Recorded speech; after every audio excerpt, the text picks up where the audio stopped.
ঈদের দিনের বিশেষ এক শূন্য আমল। পবিত্র ঈদুল ফিতর মুসলমানদের জাতীয় ও আন্তর্জাতিক ধর্মীয় উৎসব। মুসলিম জাতির সবচেয়ে বড় আনন্দের দিন।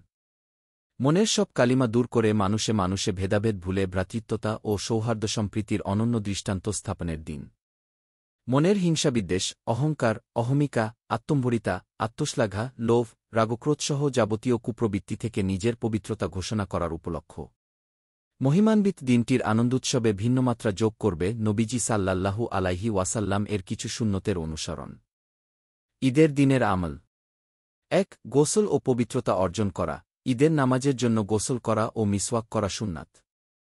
আব্দুল্লাহ ইবনে আব্বাস রাদিয়াল্লাহু আনহু বলেন, নবী কারীম সাল্লাল্লাহু আলাইহি ওয়াসাল্লাম ঈদুল ফিতর ও আজহার দিন গোসল করতেন। বুখারী 1130। এছাড়া একাধিক বিশুদ্ধ সন্দে বর্ণিত, আব্দুল্লাহ ইবনে ওমর রাদিয়াল্লাহু আনহু ঈদুল ফিতরের দিন ঈদগাহে যাওয়ার আগে গোসল করতেন। মুয়াত্তা হাদিস 4-2। উত্তম পোশাক পরিধান করা। মুসলমানদের প্রধান দুই ধর্মীয় উৎসব তথা ঈদুল ফিতর ও ঈদুল আজহার দিন পরিষ্কার পরিচ্ছন্ন সুন্দর ও সাধ্যের ভেতরে সবচেয়ে উত্তম পোশাক পরিধান করা সুন্নত। ইবনুল কাইয়িম রহমাতুল্লাহ আলাইহি বলেন, নবীজি সাল্লাল্লাহু আলাইহি ওয়াসাল্লাম দুই ঈদের দিন সবচেয়ে সুন্দর ও উত্তম জামাটি পরিধান করতেন। তার একটা বিশেষ পোশাক ছিল, যা তিনি দুই ঈদে ও জুমায় পরিধান করতেন। হাদিসে এসেছে, নবী কারীম সাল্লাল্লাহু আলাইহি ওয়াসাল্লাম প্রতিটি ঈদে ডোরাকাটা পোশাক পরিধান করতেন। বাইহাকি হাদিস 6363। ঈদগাহে যাওয়ার আগে পানাহার করা। ঈদুল ফিতরের দিন ঈদগাহে যাওয়ার আগে সামান্য কিছু পানাহার করা সুন্নত।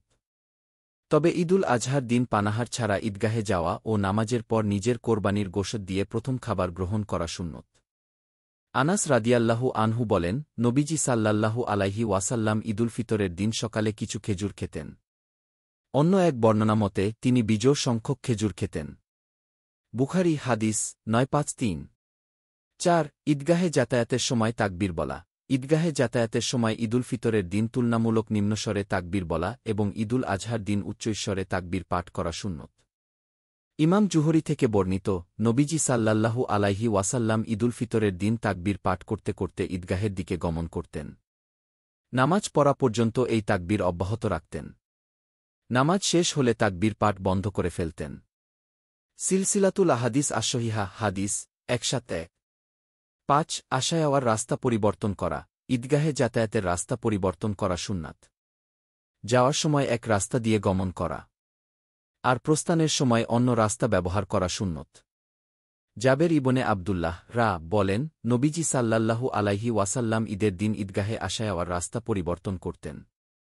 বুখারী হাদিস 986। হেঁটে ঈদগাহে গমন। কোনো ধরনের অপারগতা ও অক্ষমতা না থাকলে হেঁটে ঈদগাহে গমন করা সুন্নত। আব্দুল্লাহ ইবনে ওমর রাদিয়াল্লাহু আনহু বর্ণনা করেন, রাসূল সাল্লাল্লাহু আলাইহি ওয়াসাল্লাম হেঁটে ঈদগাহে গমন করতেন এবং হেঁটে ঈদগাহ থেকে প্রত্যাগমন করতেন। তিরমিজি হাদিস 1295। ঈদগাহে যেতে শিশুদের সঙ্গে নেওয়া। আব্দুল্লাহ ইবনে ওমর রাদিয়াল্লাহু আনহু থেকে বর্ণিত, রাসূল সাল্লাল্লাহু আলাইহি ওয়াসাল্লাম দুই ঈদের দিন ঈদগাহে যাওয়ার সময় ফজল ইবনে আব্বাস, আব্দুল্লাহ ইবনে আব্বাস, আলী, জাফর, হাসান, হুসাইন, উসামা বিন জায়েদ বিন হারিসা, আইমান ইবনে উম্মু আইমান রাদিয়াল্লাহু আনহুমকে সঙ্গে নিয়ে উচ্চৈস্বরে তাকবীর ও তাহলিল পাঠ করতে করতে বের হতেন। অতঃপর তিনি কামারদের রাস্তা দিয়ে ঈদগাহে উপস্থিত হতেন এবং প্রত্যাবর্তনের সময় মুচিদের রাস্তা দিয়ে ঘরে আসতেন। সুনানে কুবরা বাইহাকি হাদিস 6349। ঈদের শুভেচ্ছা বিনিময় করা। ঈদের দিন একে অপরের সঙ্গে সাক্ষাৎ হলে শুভেচ্ছা বিনিময় করা সুন্নত। হাদিসে বর্ণিত আছে, জুবায়ের বিন নুফাইর রাদিয়াল্লাহু আনহু বলেন, নবীজি সাল্লাল্লাহু আলাইহি ওয়াসাল্লাম ও সাহাবায়ে কেরাম ঈদের দিন পরস্পর সাক্ষাৎ হলে বলতেন, তাকাব্বালাল্লাহু মিন্না ওয়া মিনকুম, অর্থাৎ আল্লাহ আমার ও আপনার যাবতীয় ভালো কাজ কবুল করুক। ফাতহুল কাদির 2517। ঈদের খুতবা শোনা। ঈদের নামাজ শেষে খুতবা মনোযোগ সহকারে শোনা। হাদিসে এসেছে, আব্দুল্লাহ বিন সাইব রাদিয়াল্লাহু আনহু বলেন, নবীজি সাল্লাল্লাহু আলাইহি ওয়াসাল্লাম এর সঙ্গে আমি ঈদগাহে উপস্থিত হলাম। এরপর তিনি আমাদের নামাজ পড়িয়েছেন। অতঃপর তিনি বলেন, আমরা নামাজ শেষ করেছি। যার ইচ্ছা সে খুতবা শোনার জন্য বসবে, আর যে চলে যেতে চায় সে চলে যাবে।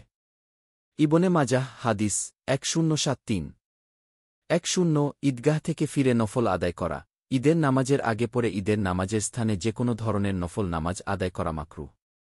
ঈদের নামাজের পরে ঈদগাহ থেকে বাড়ি ফিরে 2 রাকাত নফল আদায় করা সুন্নত। আবু সাঈদ খুদরি রাদিয়াল্লাহু আনহু বলেন, নবী কারীম সাল্লাল্লাহু আলাইহি ওয়াসাল্লাম ঈদের নামাজের আগে কোনো নামাজ পড়তেন না। তবে নামাজের পর ঘরে ফিরে 2 রাকাত নামাজ আদায় করতেন। ইবনে মাজাহ হাদিস 1293। ঈদের দিনের এসব চমৎকার আমল ও আয়োজন আমাদের ঈদ আনন্দ বহুগুণ বাড়িয়ে দেবে, ইনশাআল্লাহ। আল্লাহ আমাদের সবাইকে তাওফিক দান করুন। আমিন। লেখক, শিক্ষক, জামেয়া দারুল মারিফ আল ইসলামিয়া, চট্টগ্রাম। দিন প্রচারের উদ্দেশ্যে ভিডিওটি শেয়ার করুন। লাইক, কমেন্ট, ফলো এবং চ্যানেলটি সাবস্ক্রাইব করে পাশে থাকবেন। জাযাকাল্লাহ খৈরান।